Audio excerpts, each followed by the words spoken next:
La conclusion de ce chant est très importante. Seigneur, règne sur mon cœur. Amen. Mais pour qu'il règne sur notre cœur, il faut qu'il soit aussi dans notre cœur et dans notre vie. Amen. Voilà, quelle grâce que de pouvoir encore cet après-midi prêcher la bonne nouvelle, chanter la bonne nouvelle, témoigner de la bonne nouvelle et surtout recevoir la bonne nouvelle. Si quelqu'un ne connaissait pas cet amour de Dieu, cette belle nouvelle du salut, qu'il puisse l'embrasser, je puis m'exprimer ainsi cet après-midi, le plus rapidement possible, être là au pied de Jésus, connaître sa grâce et sa délivrance. Et pour ceux qui la connaissent déjà, je suis persuadé qu'ils vont apprécier la présence du Seigneur Jésus, parce que lorsque Jésus est là, tout d'extraordinaire se passe. Amen. Même le fait simplement qu'il soit là. Amen. Voilà.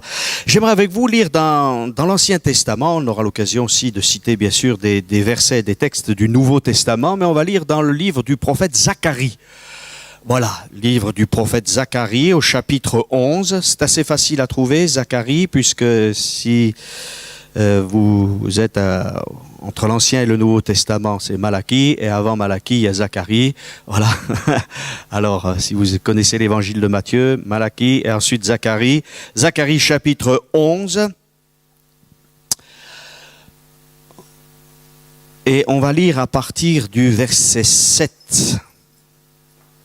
C'est un texte prophétique et qui a plusieurs accomplissements, mais qui cet après-midi est destiné à nous rappeler ce que Dieu veut pour l'humanité et pour chacun de nous en particulier. Voilà, prophète Zacharie, chapitre 11, et voici ce qu'il prophétise. Il ne parle pas de lui-même, mais il parle de celui qui vient. Alors je me mis à paître les brebis destinées à la boucherie, assurément les plus misérables du troupeau.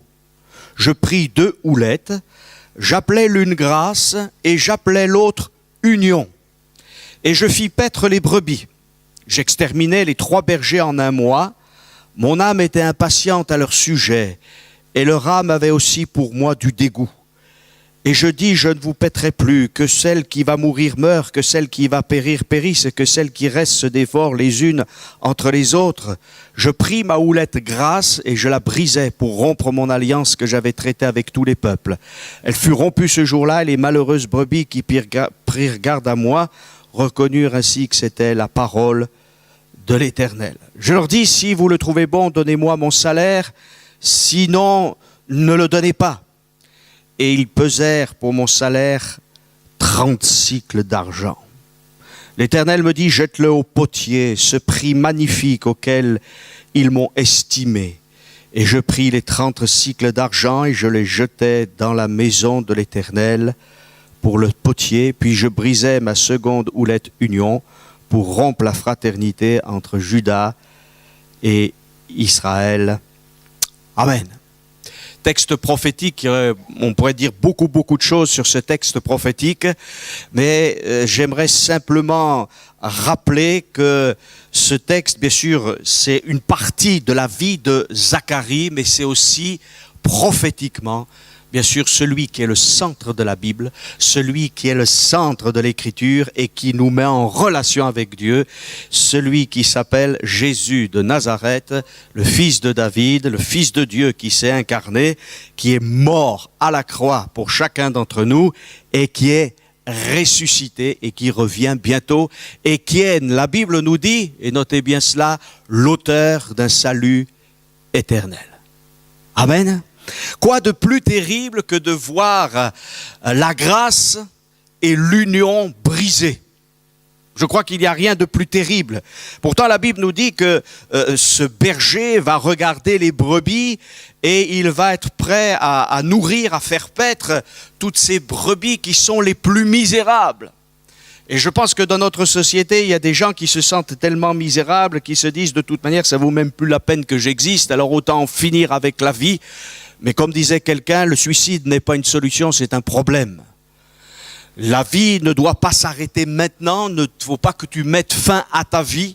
S'il y avait quelqu'un qui avait cette pensée cet après-midi, le Seigneur te dit, ne te fais pas de mal. Il y a une solution, et cette solution, elle n'est pas dans les hommes, elle n'est pas dans une église, elle n'est pas dans un secours temporaire humanitaire, mais elle est dans la personne bénie de Jésus-Christ de Nazareth. Et Jésus nous dit ceci, et c'est très important dans les évangiles, il se présente dans l'évangile de Jean notamment, comme le bon berger, qui donne sa vie pour ses brebis. Et il dit, je suis le bon berger. Il ne dit pas qu'il est un berger parmi tant d'autres, mais qu'il est le bon berger, qu'il donne sa vie pour ses brebis. Et là, le berger, examinant ses brebis, vous savez que les bergers, c'est des gens un peu particuliers. Des gens qui travaillent en permanence et des gens qui sont pas forcément estimés de la société, qui sont pas du tout connus de la société, d'ailleurs en parenthèse, mais qui sont là en permanence et ils vivent avec leurs brebis, ils vivent pour leurs brebis et c'est une passion au noble sens du terme, c'est une vocation. Et ils sont là et j'ai eu encore contact avec des bergers récemment, c'est impressionnant. Voilà, ce mode de vie. En général, ils ont toujours une houlette, on en parlera. Et là, ils voient les plus misérables. Les bergers ont l'habitude régulière d'examiner leurs brebis, de les regarder. Et là, ils les examinent, mais ils voient que ce sont les plus misérables. Notre monde, de toute manière, vit dans la misère, qu'on le veuille ou non. On a beau avoir toute cette technologie, toutes ces choses. Mais enfin, à chaque fois qu'on écoute les informations, et on ne nous dit pas tout, et tout est souvent très déformé. Pour avoir les bonnes informations, c'est pas toujours évident aujourd'hui. Mais en tout cas, aujourd'hui, il y a plein de gens qui vont à la boucherie. Partout. Qui vont à la boucherie parce que c'est la guerre, notamment au Moyen-Orient, partout, c'est embrasé. C'est la guerre en Afrique. Mais la boucherie, c'est pas que la guerre. Malheureusement, c'est déjà terrible. C'est aussi la famine, c'est aussi la drogue, c'est aussi le suicide. C'est aussi toutes ces choses terribles qui sont là dans notre société. Et l'adversaire, le diable, avec les puissances démoniaques, n'a qu'une seule vision. Faire du mal aux hommes. Les détruire. En faire les plus misérables. En faire les plus abjects et les destiner à la boucherie. Les destiner à la mort. Mais la Bible nous dit que, eh bien, il est question là de la grâce et le berger vient pour faire paître ces brebis qui sont les plus misérables. Et il vient avec 2 bâtons. Pas pour donner des coups de bâton, hein. Avec 2 houlettes. Une houlette, c'est un bâton avec en bout une forme recourbée. Et en général, ils n'ont qu'un bâton. Mais là, il y en a 2, parce que c'est un berger un peu spécial. C'est le Seigneur Jésus. Et il vient avec, non pas, vous savez, il y en a qui disent, il y a le bâton pour amener, puis le bâton pour frapper. Non, même pas, c'est la houlette grâce. Amen. Et la houlette union. Je crois que c'est cela qu'on a besoin dans notre monde. Mais dans d'autres mondes, on ne se fait pas grâce et on n'est pas prêt d'être unis. Même si les gens ont dit, et il y a eu des slogans, unissons-nous tous, unissons-nous contre je sais pas, tel et tel problème, mais il y a toujours la désunion. Pourquoi? Parce qu'il y a l'égoïsme. Il n'y a pas la grâce parce qu'il y a la haine, parce qu'il y a le péché. Nous allons y venir. Et la Bible nous dit que ce berger, il a exterminé 3 bergers en un mois. Mon âme est impatiente à leur sujet, leur âme avait aussi pour moi du dégoût. C'est-à-dire que c'était pas des bons bergers. On vous faudrait voir tout le texte prophétique. Hein. On n'est pas là pour voir le texte historique simplement cet après-midi, mais pour que vous puissiez considérer que lorsque Jésus est venu, eh bien, ceux qui étaient les bergers d'Israël, ceux qui étaient les bergers du peuple, ceux qui étaient les dominateurs du peuple, que ce soit Pilate, Hérode, les grands Caïphes et tous ces gens, eh bien, par rapport à Jésus, c'était quoi? C'était rien. Qui pouvait dire, venez à moi, vous tous qui êtes fatigués et chargés, et je vous donnerai du repos? Certainement pas Pilate, certainement pas Hérode, encore moins peut-être certains membres de la sacrificature. Non, mais Jésus se présente comme le bon berger, et il vient pour proposer sa grâce. Amen. Et la Bible nous dit que ces brebis, elles étaient là et qu'elles se dévoraient même les unes les autres. N'est-ce pas la situation de notre monde où on se dévore les uns les autres? La Bible nous dit, eh bien, même en parlant des chrétiens, de s'aimer les uns les autres et de ne pas se dévorer les uns les autres. Vous voyez? Je crois que quand on a rencontré le Seigneur, notre mentalité changeait. Et il y a eu quelque chose de dramatique là dans ce temps de Zacharie, c'est que les gens qui étaient destinés à connaître la grâce et l'union ont connu la rupture de l'alliance. C'est terrible cela. Vous savez qu'on est dans un monde où Dieu propose quoi? Il propose sa grâce, et on va en parler un peu plus. Il nous propose une union magnifique. Alléluia. Il nous propose d'être reliés à sa bénédiction, à sa vie, à sa paix, à sa joie. Mais la Bible nous dit que ces gens n'ont pas voulu. Et l'Écriture nous dit, je pris ma houlette grasse et je la brisai pour rompre mon alliance que j'avais traitée avec tous les peuples. Elle fut rompue ce jour-là, et les malheureuses brebis qui par garde à moi reconnurent que c'était aussi la parole de l'Éternel. Je vous le dis, si vous le trouvez bien, donnez-moi mon salaire, puisque vous ne voulez pas de cette grâce. Lorsque Jésus est venu, les puissants de ce monde n'ont pas voulu de sa grâce. Heureusement, il y en a d'autres qui l'ont voulu. Et la Bible nous dit d'ailleurs, dans l'évangile de Jean, il est venu chez les siens, et les siens ne l'ont pas reçu, mais à tous ceux qui l'ont reçu, il a donné le pouvoir de devenir enfants de Dieu. Amen. Et chers amis, si là le prophète a brisé sa houlette grasse, la grâce n'est pas brisée encore aujourd'hui. Mais bientôt elle finira, cette grâce. Et c'est là le terme prophétique. Et l'Écriture nous dit que ce berger dira, voilà, eh bien si vous voulez me donner un salaire, donnez-moi un salaire pour ce que j'ai fait quand même un petit peu au milieu de vous. Et la Bible nous dit, et même il dira jusqu'à dire, si vous voulez rien me donner, ne me donnez rien. Mais ils pesèrent pour mon salaire 30 cycles d'argent. L'Éternel me dit, jette-le au potier. Ce prix magnifique auquel ils m'ont estimé. Et bien évidemment, dans ce texte-là, il y a de l'ironie, parce que c'est pas un prix magnifique. 30 cycles d'argent, c'était le prix d'un esclave. Et Judas a trahi son maître pour 30 pièces d'argent. Ces 30 pièces d'argent ont été prises et elles ont été, à un moment donné, jetées dans le temple. On les a quand même ramassées, parce que vous savez que l'argent, on l'a ramassé, mais comme ils ont eu tellement honte, ils n'ont pas voulu le mettre dans le trésor du temple, ils ont bien fait. Alors on s'en est servi pour la sépulture des étrangers, pour acheter le champ du potier. Voilà l'accomplissement de l'Écriture. Et au verset 14, c'est intéressant, puisque ceux qui n'ont pas voulu de la grâce de Dieu, la houlette a été brisée. Et nous retrouvons au procès de Jésus tous les peuples. Nous retrouvons Hérode, nous retrouvons Pilate, nous retrouvons Anne et Caïphe qui sont les représentants du peuple d'Israël. On retrouve les Romains, on retrouve tout le monde. N'ont pas voulu de la grâce de Dieu. Les nations n'ont pas voulu de la grâce de Dieu. Mais des individus ont voulu de la grâce de Dieu. Amen.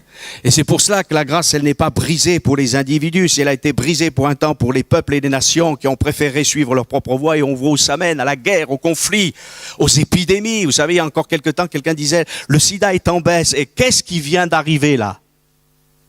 Parce que Dieu accomplit sa parole. Et la Bible nous dit qu'à la fin des temps, il y aura des pestes, il y aura des épidémies, il y aura ceci, des guerres et des bruits de guerre. Et si les hommes disent, nous allons fabriquer la paix sans Dieu, ce n'est pas possible, parce qu'il n'y a pas de paix sans le prince de la paix, celui qui a fait la paix à la croix du calvaire. Amen. Et si tu veux la paix, eh bien elle se trouve à la croix, elle se trouve auprès du trône de la grâce, parce que Jésus est ressuscité. Alléluia. Et la Bible nous dit qu'on a estimé le prophète, et cette estimation prophétique, elle vaut pour Christ qui mourra bien plus tard. Et la Bible nous dit, puis je brisai ma seconde houlette union pour rompre la fraternité entre Juda et Israël. Et ça s'est accompli. Parce qu'en l'an 70, lorsque les armées de Vespasien sont arrivées pour détruire le temple, eh bien c'est parce que le peuple de Dieu était divisé qu'il n'a pas pu résister aux Romains. Regardez les commentaires des historiens si vous le voulez. Et les Juifs eux-mêmes disent c'est parce qu'ils étaient divisés. Il y avait des factions qui se battaient à l'intérieur de la ville de Jérusalem alors que l'ennemi était alentour. L'union avait été brisée. Quand il y a le rejet de Dieu, il n'y a pas l'union. Quand il y a le rejet de Christ, il n'y a pas la grâce. Mais, alléluia, et c'est là que je veux insister cet après-midi, lorsque nous nous approchons de Jésus, alors la grâce et la communion sont là. Amen. Ils pesèrent pour mon salaire 30 cycles d'argent. Le prix d'un esclave. En disant, écoute, on veut bien te payer comme un esclave. Et puis on ne veut plus entendre parler de toi.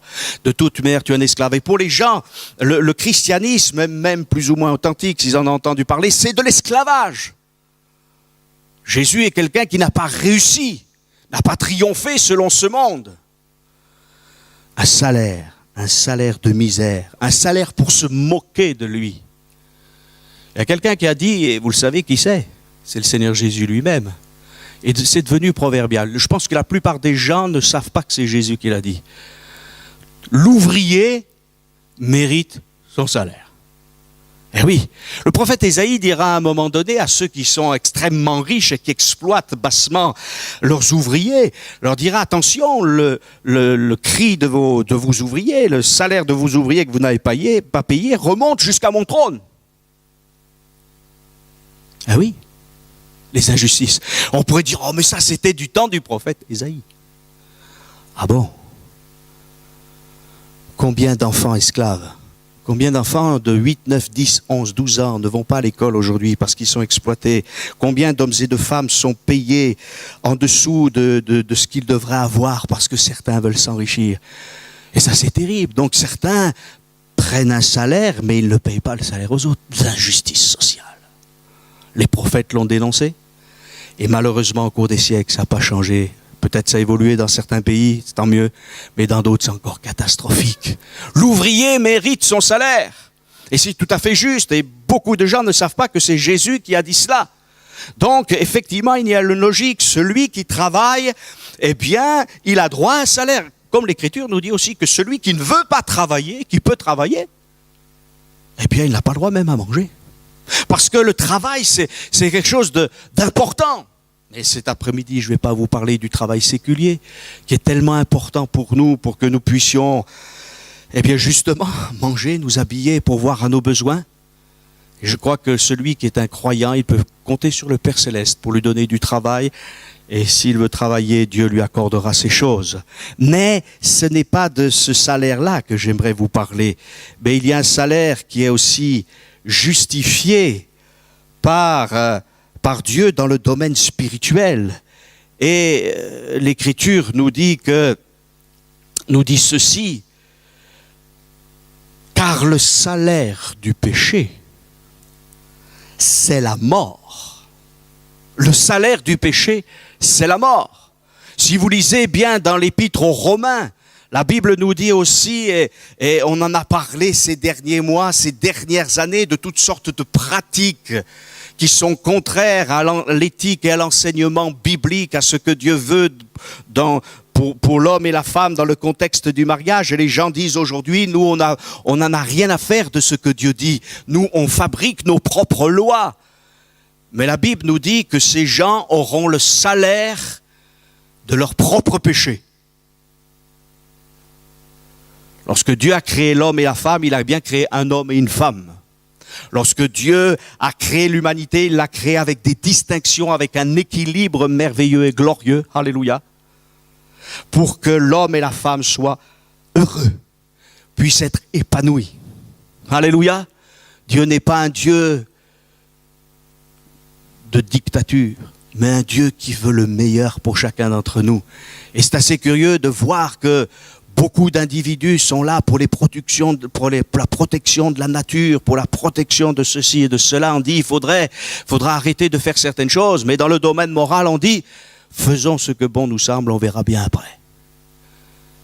Vous voyez, je lisais un article qui m'a touché récemment. J'ai une mère porteuse qui avait dans son sein un enfant. Et ceux qu'il avait utilisés pour avoir cet enfant ne voulaient plus cet enfant, parce qu'on s'est aperçu que cet enfant était anormal et handicapé. Voilà où on est né, notre société. Mais que l'on soit en pleine santé ou que l'on soit handicapé, on est aimé de Dieu. Et vous voyez, beaucoup de gens veulent des lois pour eux-mêmes, pour leur satisfaction. Et si Dieu avait regardé à sa propre satisfaction, il aurait regardé l'humanité pécheresse, il aurait regardé les brebis destinées à la boucherie en disant « Mais ces brebis, je ne veux plus m'en occuper. » Mais il a eu compassion de nous. Alléluia. Et si la houlette grâce et union a été cassée pour les peuples, elle n'a pas été cassée pour les individus. Amen. Et c'est pour cela que Jésus dit à ses disciples, allez par tout le monde, prêchez la bonne nouvelle, et celui qui croira, il n'est pas dit ceux, mais celui qui croira et qui sera baptisé sera sauvé. Amen. Une houlette. Ah, une houlette, hein, c'est un bâton. On dit, oh là, attention, est-ce que Dieu c'est quelqu'un qui m'attend et qui, dès que je vais faire quelque chose de mal, il va me donner un coup de bâton. Vous savez. D'ailleurs, Dieu n'apprend pas nos péchés, il les connaît depuis toujours. Donc il ne nous attend pas derrière une porte. Peut-être que nos parents nous attendaient en disant, attention, toi tu vas peut-être passer un mauvais quart d'heure parce que tu as fait quand même quelque chose qui n'était pas convenable, il faudra que tu subisses un châtiment quelconque sans que ce soit, il faut que ce soit équilibré bien évidemment. Tu vas peut-être avoir une correction. Non, mais Dieu ne nous attend pas pour nous frapper. Il aurait pu nous frapper bien avant. C'est vrai que certains événements dans notre vie nous ont frappés à cause de nos péchés. Parce que nous avons fait de mauvais choix. Mais Dieu nous attend. Dieu nous attend à un rendez-vous. Et il a de ces deux houlettes un peu particulières. Grâce et union. Amen. Le salaire du péché, c'est la mort. Et le péché, dois-je le rappeler, c'est tout ce qui est contraire à ce que Dieu a recommandé pour l'humanité. Et c'est vrai que des fois on dit, oui, mais quand même, ceci, cela. Vous savez, il y a des gens qui souffrent. Oui, mais justement, les gens qui souffrent, Dieu veut les transformer. Amen. Dieu veut les bouleverser. Et j'ai vu des vies bouleversées, prises par l'occultisme, prises par la débauche. Des gens qui ne pouvaient pas se passer, de vivre comme comme des porcs, de vivre comme des gens. Mais lorsque l'admirable évangile est venu, ils ont été transformés. Des gens violents, des gens méchants. On se disait, c'est pas possible qu'ils soient transformés. Et quand Jésus vient, la grâce est là.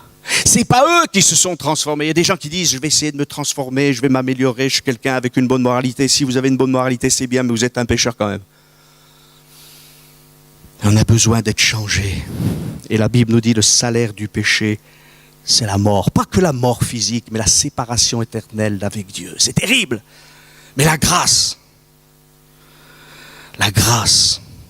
Je me rappelle, et je crois l'avoir déjà cité ici, avoir vu ce berger, il était là, il y avait des centaines de brebis, il marchait, et d'un seul coup, mais il a fait ça avec une rapidité, vous savez, avec l'œil de l'expert.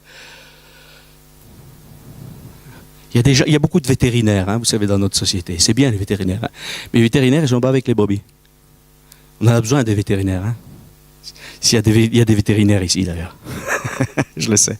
Et c'est très utile, mais le vétérinaire, il ne peut pas être en permanence avec les brebis. Hein? Et c'est l'expert. Et il y avait un expert dans le ciel.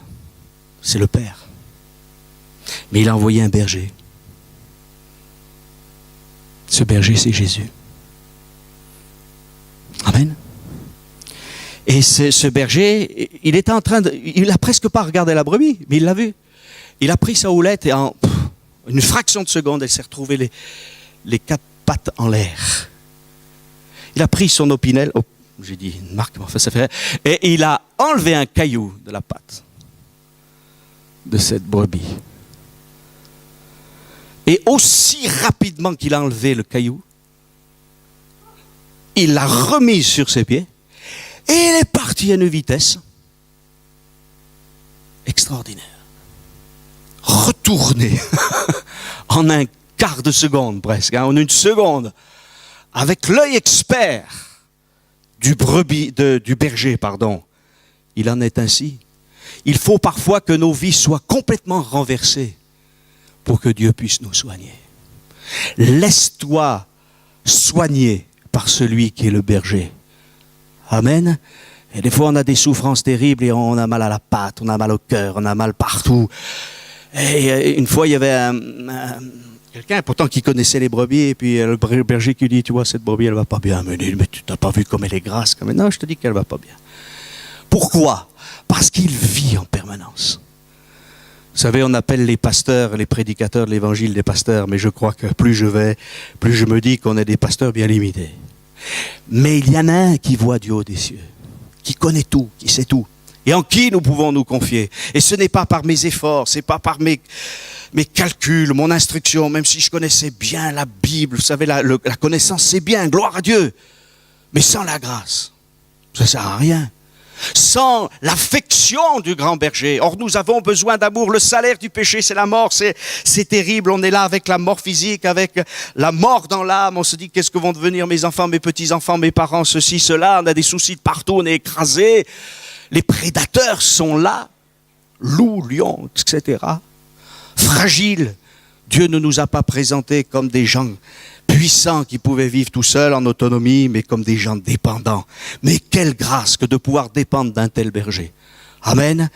Mais la Bible nous dit, si le salaire du péché, c'est la mort, oui. Parce que nous avons travaillé, nous avons produit des œuvres qui amènent à la mort. Mais la Bible nous dit qu'on n'a pas à travailler pour recevoir le salut de Dieu. Il se reçoit gratuitement. Le don gratuit de Dieu, amen, c'est la vie éternelle en Jésus-Christ, notre Seigneur. Amen. Alors c'est peut-être pas encore votre Seigneur, pour quelqu'un ici. Eh bien qu'il devienne votre Seigneur. Non pas simplement votre Sauveur, mais également votre Seigneur. Oui, il est venu, et lui le berger.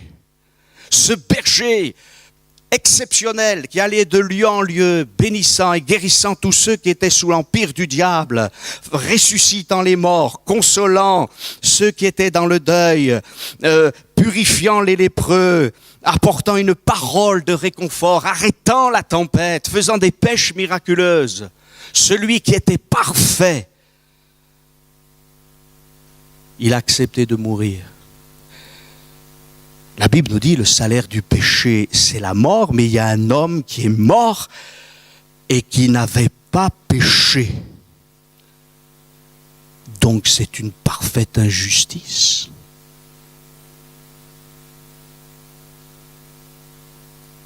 Mais la Bible nous dit que le juste est mort pour des injustes, afin que ces gens pécheurs soient justifiés par sa grâce. Et la justification biblique n'est pas du tout la justification d'un tribunal humain, parce que quand quelqu'un normalement est justifié, c'est qu'il est déclaré juste et non coupable. Mais la Bible nous dit que les coupables que nous sommes vont être déclarés justes parce que le sang de Jésus, son Fils, nous purifie de tout péché, parce qu'il est mort à notre place. Amen. C'est nous qui aurions dû subir la mort à cause du péché, mais Jésus a accepté d'être estimé à 30 pièces d'argent, comme un esclave, comme le plus bas dans la société, d'être crucifié entre deux brigands, d'être mis à mort, d'être placé dans un tombeau, mais 3 jours plus tard, le tombeau était vide, Christ était ressuscité, et il continuait à guérir les malades, il continuait à consoler les cœurs brisés, il continuait à consoler les endeuillés, à soutenir les gens qui passaient dans les difficultés, à arrêter des tempêtes, et il continue à purifier du péché encore aujourd'hui. Amen. Et c'est pour ça qu'il y a aussi cette houlette grâce. Mais il y a aussi cette houlette union. Amen. Parce que si il me faut la grâce de Dieu pour être purifié de mes péchés et pour devenir une nouvelle créature, parce que la Bible nous dit que si quelqu'un accepte Christ, eh bien il va devenir quelqu'un de nouveau. Amen. Et les choses anciennes vont être effacées. On n'efface pas forcément très facilement notre passé. Voilà. Quand ce qu'on a commis, ça reste sur notre casier judiciaire. Voilà. On a beaucoup de problèmes aujourd'hui avec l'informatique. Parce que les grands systèmes informatiques gardent en mémoire ce qu'ils ne devraient pas garder. Hein, il y a des problèmes en ce moment. Et oui, parce qu'on peut savoir ce que vous avez fait, ce que vous avez acheté, voilà, et ça ne regarde personne, ça. Hein. Lorsque nous avons lu dans le livre du prophète Zacharie, Zacharie vient d'un mot du moins, qui signifie se souvenir. Amen.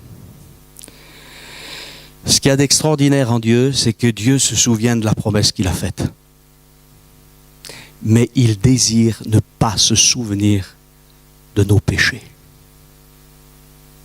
Amen. Et c'est pour ça que la Bible nous dit qu'il est capable, il n'y a que lui qui est capable de faire ça, d'oublier. Il dit maintenant, j'oublie. Maintenant, c'est effacé. Non mais il dit, excusez-moi l'expression, pour un mot, mais c'est exceptionnel, c'est génial. C'est effacé. Il se souvient de son alliance avec Abraham, Isaac, Jacob et surtout avec son alliance avec Jésus-Christ, parce que c'est la plus grande et la plus belle et la plus efficace. Mais il va oublier nos péchés pour qu'on puisse continuer différemment.